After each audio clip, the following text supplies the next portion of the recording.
the last 3 decades, the Philippines has been hit by tough times, namely typhoons, earthquakes, eruptions. We were even hit by the Asian financial crisis in '97.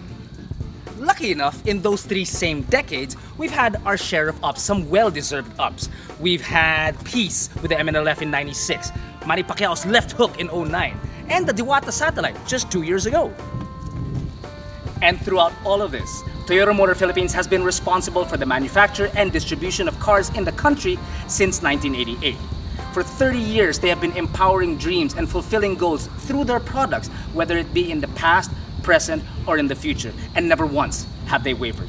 And for that, we are eternally grateful. For your 30 years, we congratulate you. Mabuhay po kayo. Omerite gozaimasu.